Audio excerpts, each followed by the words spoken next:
Hey, what's going on, everybody? So today we're going to be doing the Kenobi room on TryHackMe.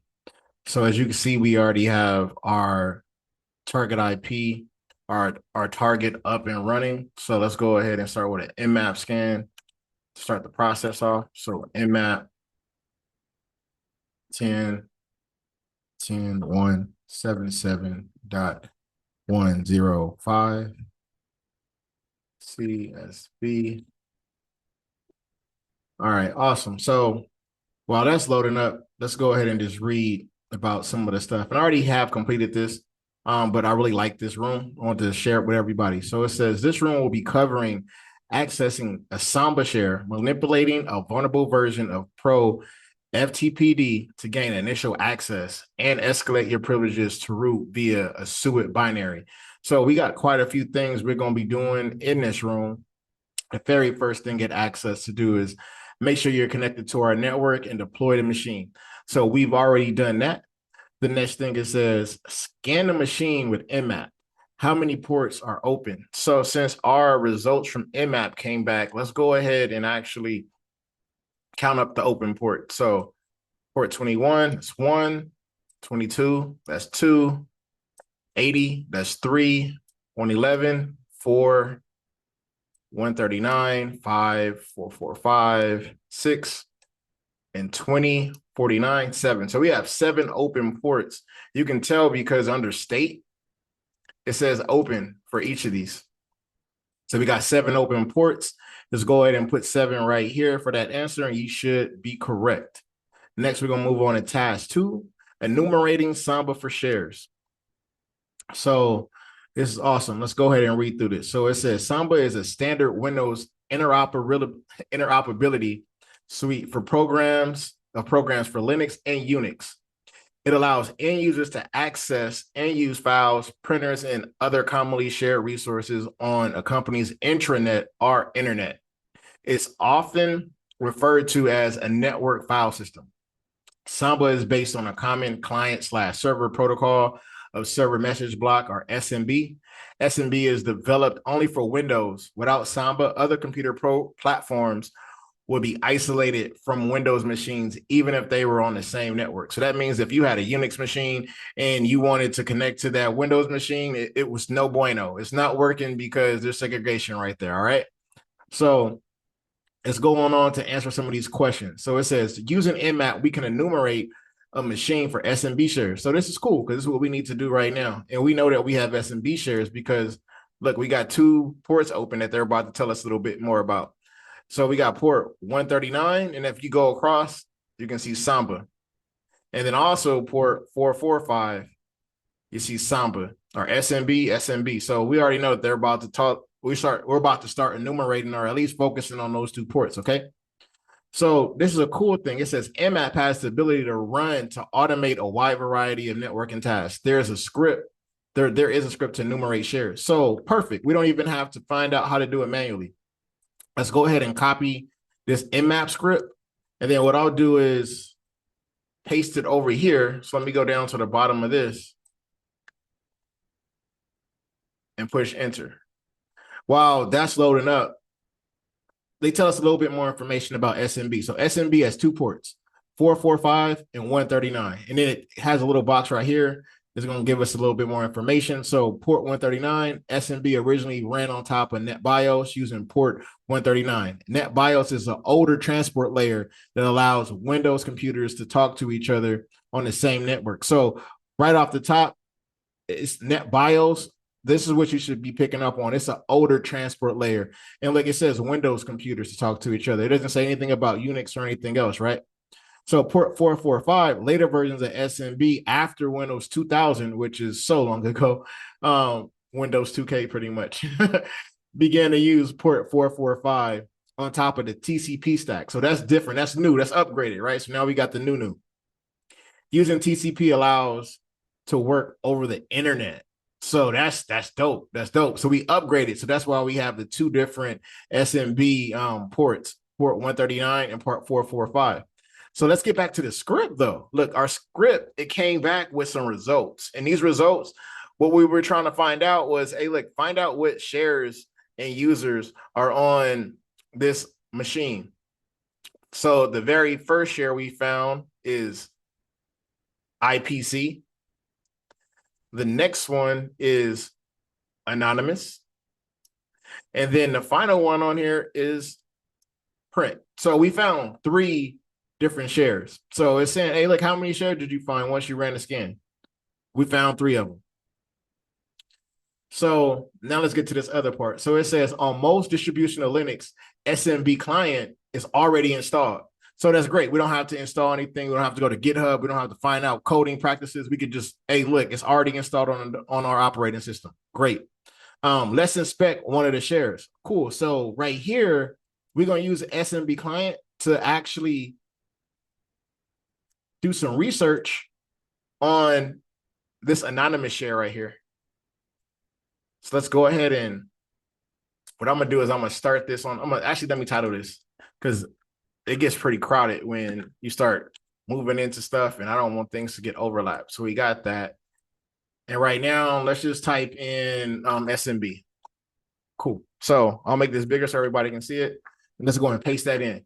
So for the password, we can go ahead and leave that blank. So use your machine, connect to the network share. So we connected. You can tell that we connected because it went straight to SMB. It says, once you're connected, list the files on the share. So in order to list the file, it's the same thing as Linux commands, right? So just push ls.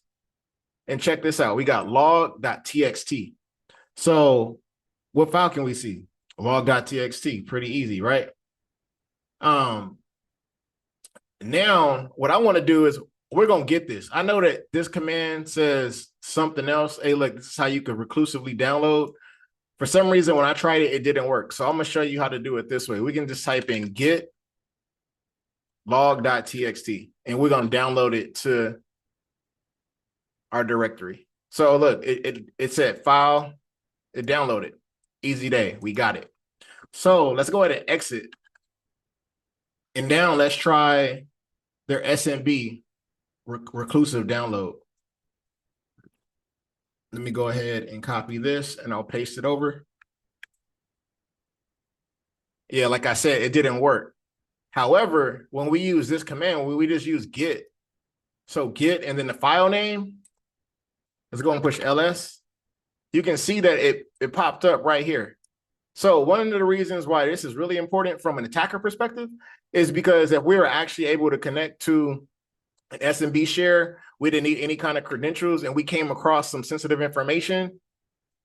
Now you just found out how to download it to your local host.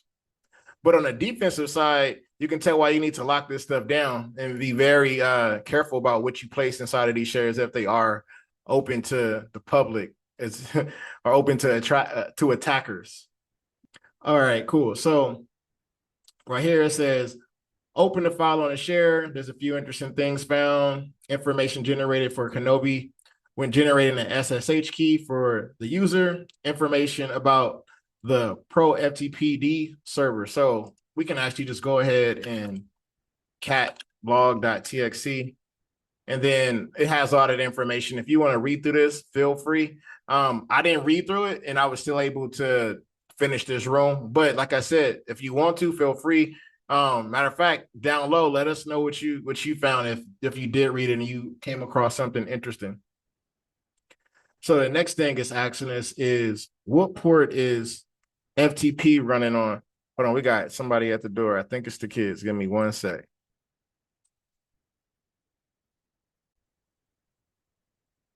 All right, so we back like we never left. So that's daddy duties, right?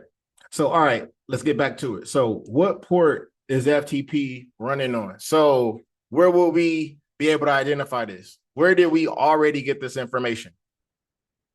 Nmap, right? In our initial Nmap scan, it let us know what services were running on our target, and it also let us know what port they were running on. So FTP, port 21. Port 21, that's always, not always, but 99% of the time, if you have port 21 open up, it's going to be FTP running. The other thing you want to look for is the service just like any other vulnerability, we want to make sure that the service is up to date, because if it's not, it may be something that we can exploit, which can give us a foothold inside of the target device, or spread the attack landscape. So now let's go to the next, or let's read along. So it says your earlier Nmap port scan will have shown port 111 running. And what's it going to be running? The service RCP bind. This is just the server that converts remote procedure call RPC program number into universal addresses. When the RPC service is started, it tells RCP bind the address at which it is listening, and the RPC bind number is prepared to serve.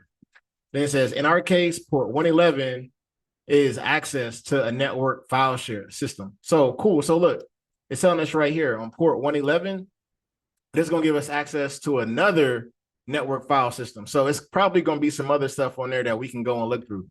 So right here, then it goes on to say, look, let's use Nmap to enumerate this. Once again, Nmap came through with the goods. So let's go ahead and copy this command, which includes the script for the enumeration of the RCP bind. And since it's all on the same task, let's keep it right here. So we'll put it at the bottom. So let's go ahead and paste that right here.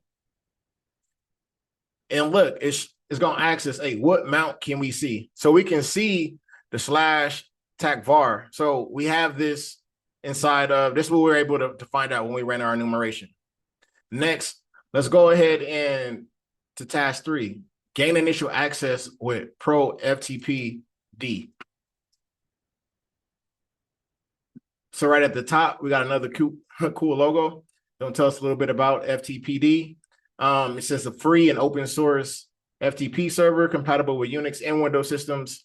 It's also been vulnerable in the past software version. So if this is an older software version that we identified earlier, that means it's a possibility that there's some issues with it.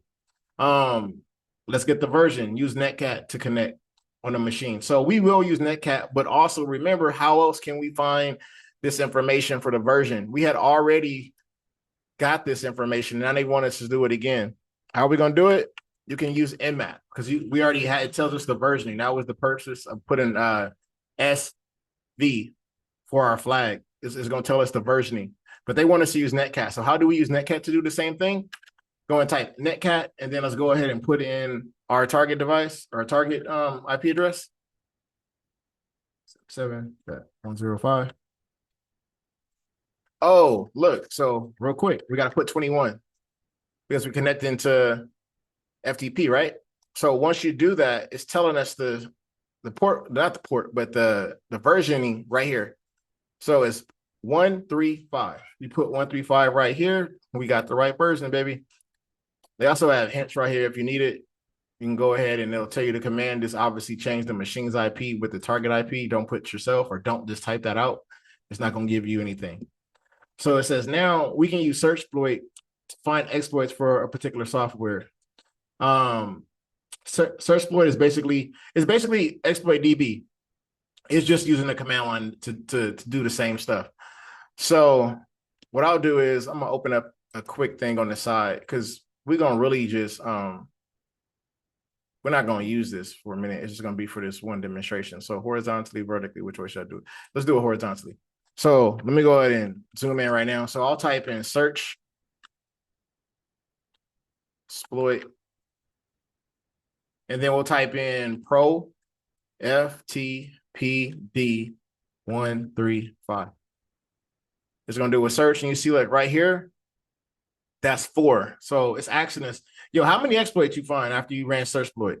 We ran 4. We found 4. 1, 2, 3, 4. So we got 4 different exploits that we were able to find. Then if we go down some more, it says you should have found exploit from Pro FTP. Look, mod copy module. Look like we found quite a few of those, right? So it says the mod copy module implements the site copy from and site copy to commands, which can be used to copy files or directories from one place to another on the server. Look at that, any unauthenticated client can leverage these commands to copy files from any part of the file system to a chosen destination or chosen destination. So that's wild. That's wild. So it says, we know that the FTP service is running as Kenobi user from the file on the share, and an SSH key is generated for that user. So now what are we going to do? We're going to copy Kenobi's private key using the site copy from and site copy to commands. So now I can exit this out because we don't need it anymore. And I can make this big again so we can all be on the same page. So let's go and type in the command. So site, make sure it's capital. Site, copy from, and then we're going to type in home, Kenobi dot SSH ID RSA. So we got our copy from, and now copy to. Where are we going to send this once we copy it?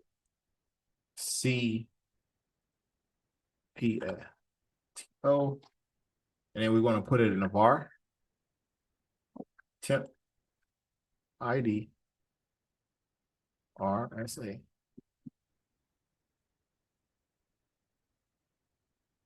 Yep. Now looks good. So we'll go and do that. Now it says we knew the var directory was a mount we could see because we already did that earlier, right? That was in task 2, question 4. So now we move Kenobi's private file or private key to the file directory. So let me go and close this out. Now what it wants us to do? Now it's saying, oh, look, now we're going to mount that share. Mount the var/temp directory to our machine. That means we're going to take that mount and we're going to mount it. It's kind of like taking a USB. It's a virtual USB. Think about us taking a USB with that var/temp and we're plugging it into our device. So now we have access to it. That's all mounting is, to break it down in simple terms, okay? So the first thing we want to do is let's do sudo make directory, and then let's do this one. So that's just this first command right here. Let me actually zoom this up. So that's the first command. The second one is, hey, look, let's go and mount this. So I'm going to just copy this. Sudo.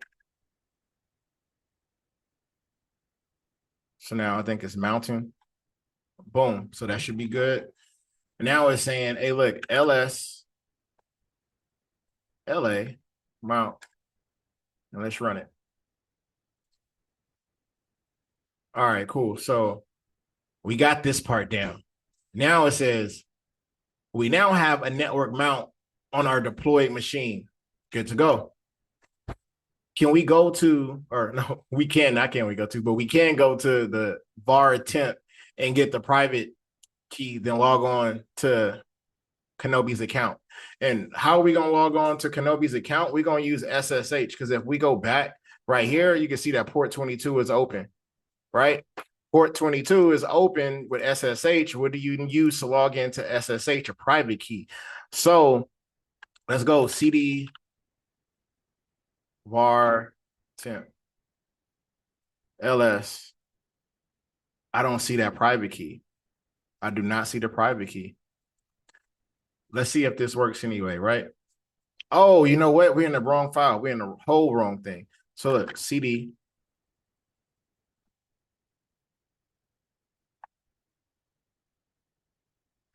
So let me go back to where I was at. Boom. So let's do this. Follow their command. CP mount. Because it's in a mount. Smart guy. Kenobi.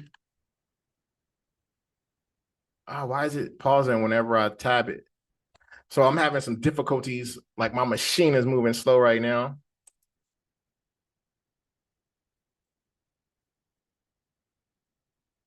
What is going on with this? Give me a sec. Let me see if I open up a new tab. Will we have more luck? It just paused in the middle of me typing that. So CP MNT Kenobi NFS. It's slowing down. Temp / ID RSA dot. Oh, it worked. Whew. Okay, good, because I don't know what's going on with this device right now that I'm on. So what we did was we just copied it to the current directory. So sudo, and then actually let me show you. So you see that we was able to copy it. So this is private key. We took it from the mount and put it in our current directory. That's all that dot means. And you can see it pop up right here when I listed everything that was in this directory. So now that we got that, let's go ahead and finish the rest of this command. So we're going to do SSH. Oh, no, we got to chmod it. So sudo chmod 600 ID RSA. We got that. Now let's log into SSH. Yeah, we can keep it right here. So y'all know how to log into SSH, right? So what we're going to do with this private key is going to put SSH tac I, then go ahead and put in the private key or IDRSA. We username is Kenobi, so K or space KENOBI at, and then at our target IP address. So 10 177.105. And it should log us in, right? So yeah, look, so now let's go and push yes, and it should be connected. Oh, look, so good. So now we're on Kenobi. We logged into his device using SSH. So now it's saying, hey, look, now that you're on there, go to this directory, go to this path and read that file. So we don't have to like navigate throughout the room or his device if we already know the path. So we're just gonna type in that path. So we're gonna type cat so we can read it, home, Kenobi, user.txt. And this is the answer right here. Because we just went to that path, we right here, and then we said read whatever is in that path. That way we don't have to navigate. And it gave us the answer, shot it out. So if you put that right here, that's Kenobi's user flag. So this last part right here, they want us to do a little something different. We're gonna be messing with the suites. And y'all know me, I like opening up tabs. So let's open up another tab. And what I'm gonna do is right here, I'm gonna put SSH so we can know what this one was. This is SSH. And then this is suit. All right, cool. So right here is letting us know, hey, look, let's understand what suet, GUID, and sticky bits are. First three is your suet. That's read, write. Same thing at the bottom. Your GUID. So this is user. That's with the U. Group. And then sticky bits. And what's it? Means nothing on files. On directories, users are prevented from deleting files from other users. You can read through this. This pretty much goes over like what the permissions are when you see this stuff set, right? So right here it's saying, hey, look, sewer bits can be dangerous. Some binaries such as password needs to be run with elevated privileges as it's resetting your password on the system. However, other custom files could have a sewer bit can lead to all sorts of issues. So that means some files, and they don't need this, or these binaries, they don't need to have this set at all. But if they are set, it's a big possibility that we may be able to manipulate it, right? So right here it says to search the system for these type of files, run the following. So we're going to copy this command, and pretty much what we're going to be looking for is anything with suet, different binaries, right? So let's go and push this right here.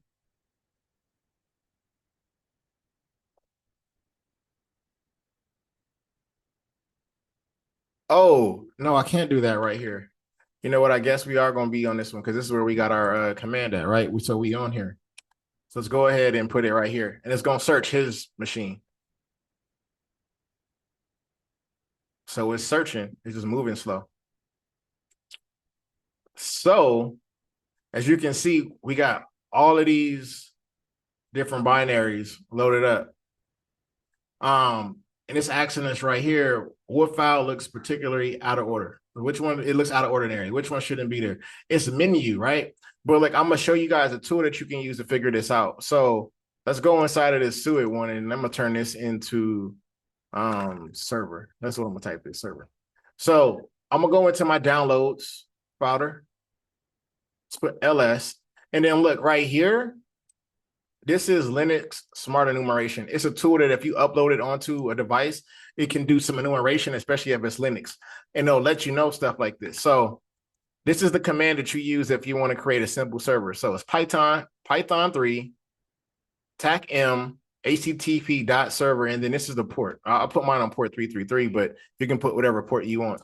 So if you run this, it's going to host whatever files are right here. I'm going to be able to get them from the web server. And I'll show you an example, right? So let me open this up. And then if I put in 10, 13, 56, 120 slash or colon 33, 33, you should be able to see all my files. See? So you can see all the files that I have in that directory. I just started a simple server.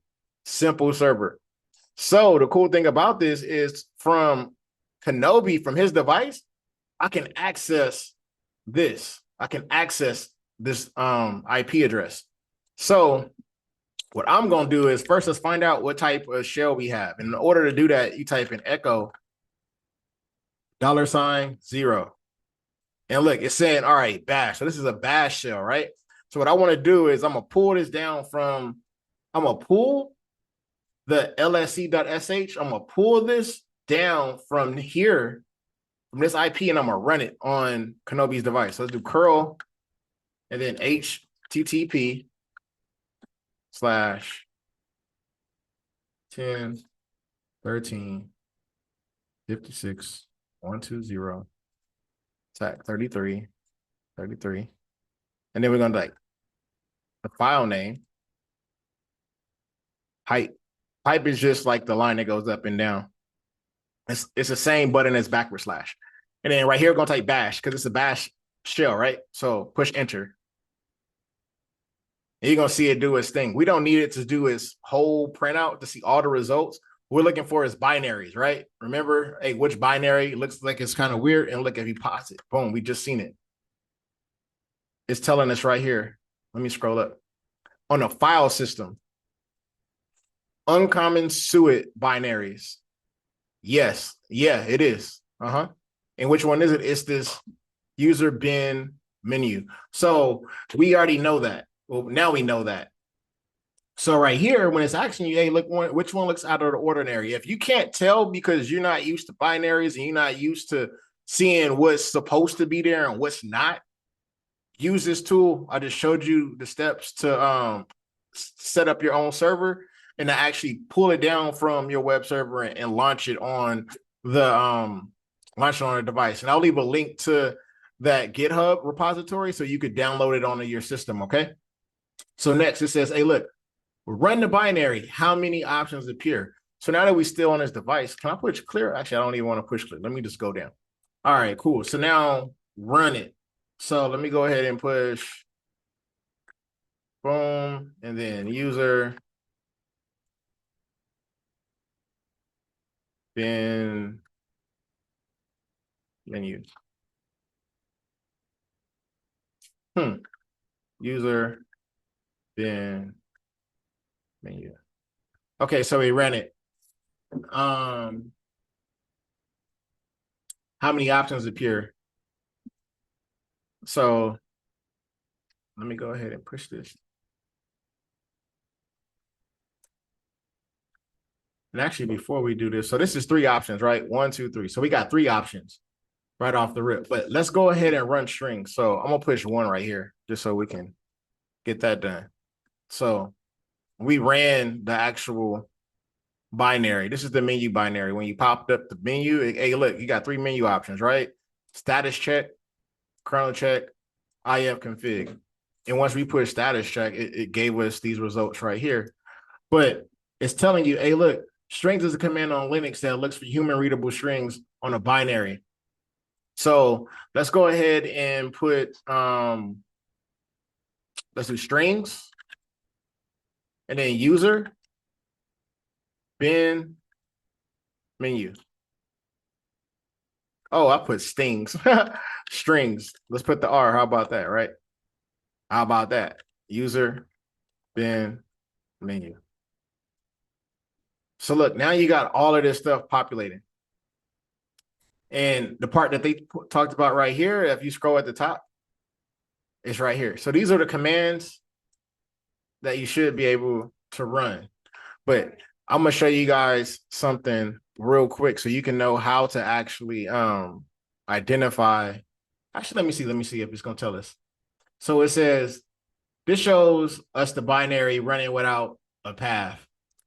So what we're looking for is something that has a definite path, and that's what I'm gonna show you. So give me a second. Let me pull the command out of my notes, like a good penetration checker. Make sure that you have some notes too, and I'm gonna be right back.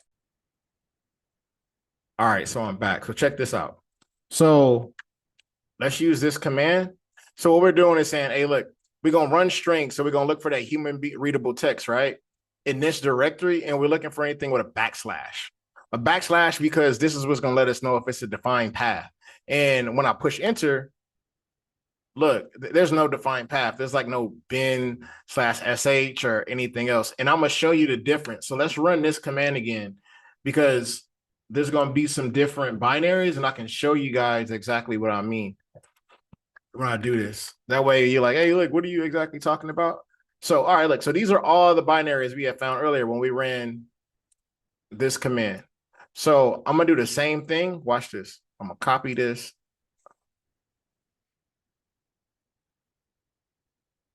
Hope it don't paste it.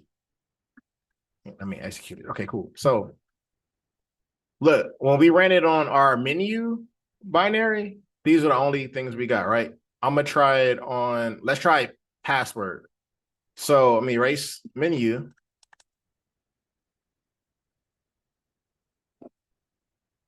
PASSWD.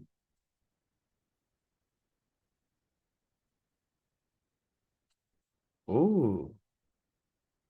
Look, user bin, they got all these different things. Let's try sudo.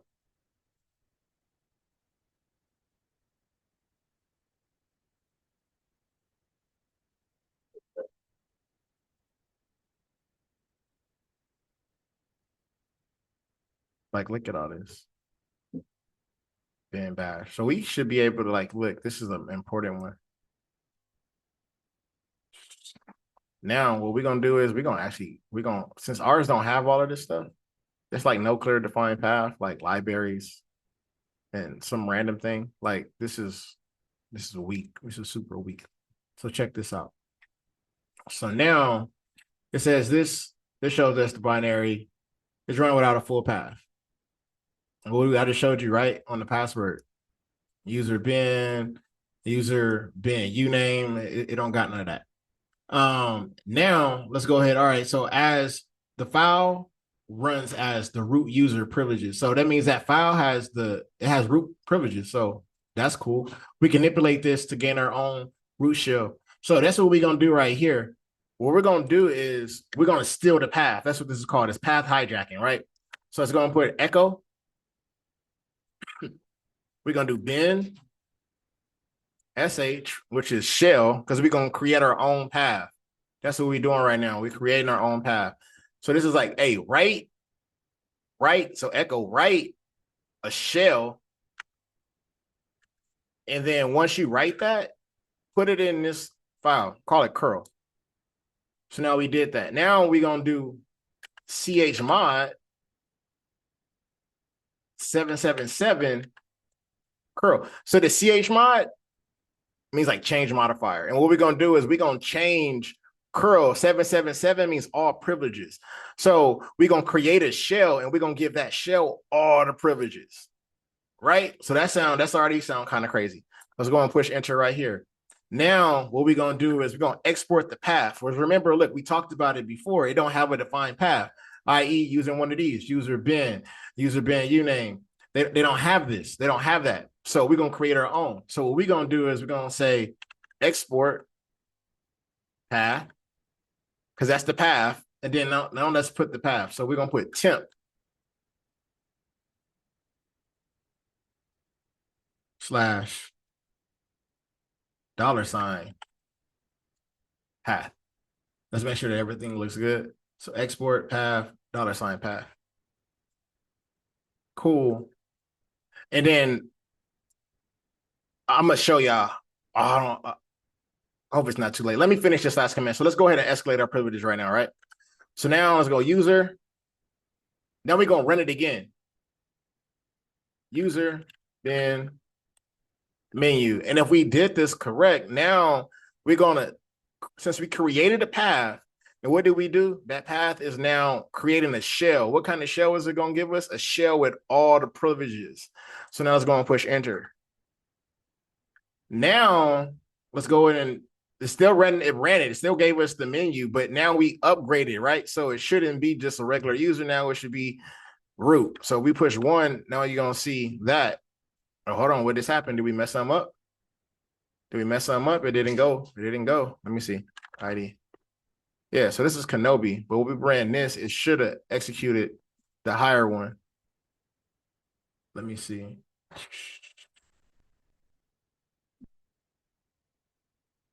It's the ls curl.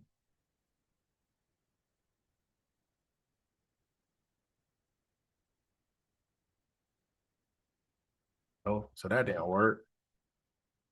Let me see. We should have did it. So we got echo, then sh. We got our curl. All right. Yep. Then what did we do? Went there, ch mod. Oh, you know what? We didn't navigate to temp. That's what we didn't do. So look, let me show you guys the reason we need to create the path, right? So if we type in $, where's my $? On here? $ path. You see how it's temp right here? So whatever you create your path, make sure you start it with this one. So let me go ahead and actually dive into temp. CD temp.